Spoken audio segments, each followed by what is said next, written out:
was once asked to read a bedtime story, and that's what I plan on doing today. Something new, so let's try it. This is an old story called One Eye, Two Eyes, and Three Eyes. It was my favorite bedtime story for a long time.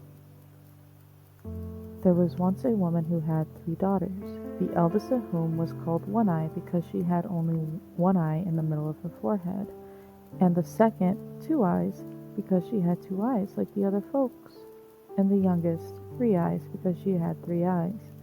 However, as Two Eyes saw just as other human beings did, her sisters and her mother could not endure her. They said to her, "Thou with thy two eyes art no better than the common people. Thou dost not belong to us." They pushed her about and did everything that they could to make her unhappy. It came to pass that Two Eyes had to go out into the fields and tend the goat, but she was still quite hungry because her sisters had given her so little to eat. So she sat down on a ridge and began to weep. And when she looked up in her grief, a woman was standing beside her, who said, "Wipe away thy tears, Two Eyes. Just say to the goat, 'Bleat, my little goat, bleat, cover the table with something to eat.' And then a clean, well-spread little table will stand before thee, with the most delicious food upon it. And then thou hast had enough, just say, 'Bleat, bleat, my little goat, I pray,' and take the table quite away, and then it will vanish again from thy sight." Hereupon the wise woman departed.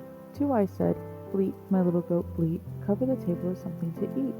And a little table covered with a white cloth was standing there, and on it was the most delicious food. Then Two Eyes helped herself to some food, and when she was satisfied, she said, "Bleat, bleat, my little goat, I pray, and take the table quite away." And immediately the little table and everything on it was gone again. Two Eyes was quite glad and happy. In the evening, when she went home, she found a small dish with some food, which her sisters had set ready for her, but she did not touch it. As it happened every time, they said, "Two Eyes always leaves her food untasted, and she used to eat up everything." They resolved to send One Eye with Two Eyes when she went to the pasture to observe. So when Two Eyes set out the next time, One Eye went with her and said, "I will go with you to the pasture." But Two Eyes knew what was in One Eye's mind, and said, "Come, One Eye, we will sit down, and I will sing something to you." One Eye sat down and was tired from the unaccustomed walk, and Two Eyes sang constantly, "One Eye wakest thou, One Eye sleepest thou," until One Eye shut her one eye and fell asleep. And Two Eyes said, "Bleat, my little goat, bleat, cover the table with something to eat," and seated herself at the table and ate and drank until she was satisfied. And then she again cried, "Bleat, my little goat, I pray, take the table quite away." And in an instant all was gone. Two Eyes now awakened One Eye and said, "Come, let us go home again." One Eye could not tell her mother why Two Eyes would not eat, and said, "I fell asleep when I was out." The next day Mother said to Three Eyes, "This time thou shalt go and observe, for she must eat and drink in secret." So Three Eyes went to Two Eyes and said, "I will go with you." But Two Eyes knew what was on Three Eyes' mind, and said, "We will sit down, and I will sing something to you, Three Eyes." Three Eyes sat down, and Two Eyes began the same song as before, and sang, "Three Eyes, are you waking?" But then instead of singing, "Three Eyes, are you sleeping?"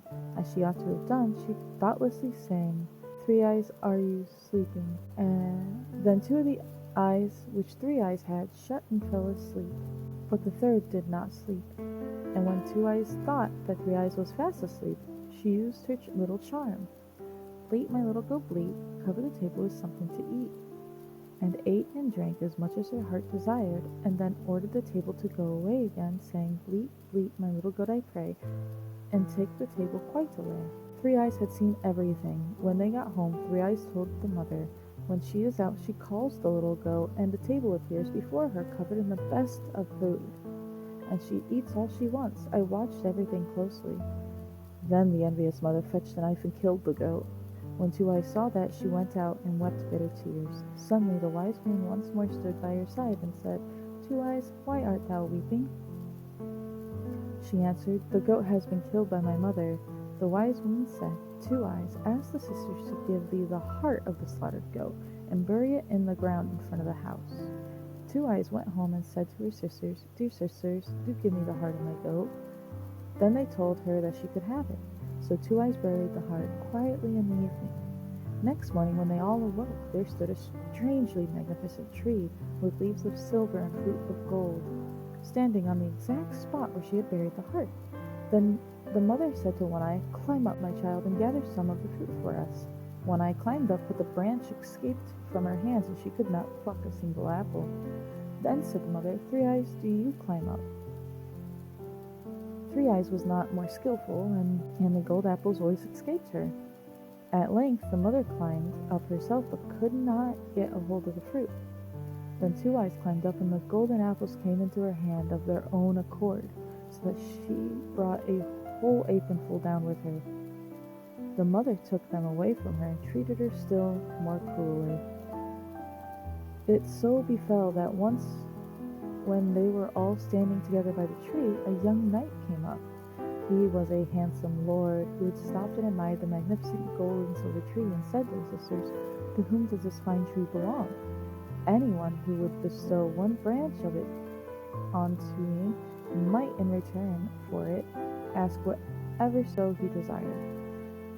When Two Eyes came forth and the knight was surprised at her great beauty, Two Eyes said, "That I certainly shall be able to do, for the tree belongs to me." She climbed up, broke off a branch with beautiful silver leaves and golden fruit, and gave it to the knight. Then said the knight, "What shall I give thee for it?" "Alas," answered Two Eyes, "I suffer from hunger. If you would take me away with you, I should be happy." So the knight lifted Two Eyes onto his horse and took her home with him to his father's castle. And there he married her, and the wedding was solemnized with great rejoicing. Her two sisters grudged her good fortune. "The wonderful tree, however, still remains with us," thought they, "and everyone will come and admire it." But the next morning the tree had vanished. When Two Eyes looked out the window of her own little room, to her great delight the tree was standing in front of it, and so it had followed her. Two Eyes lived a long time in happiness. Once, two poor women came to her castle and begged for alms. She looked in their faces and recognized her sisters, One Eye and Three Eyes, who had fallen into such poverty that they had to beg. Two Eyes made them welcome and was kind to them, so that they both, with all their hearts, repent the evil that they had done to their sister in their youth. And I think that's the only story that actually has a nice ending that I'll be reading. I'm going to do a few of these, seeing how they go.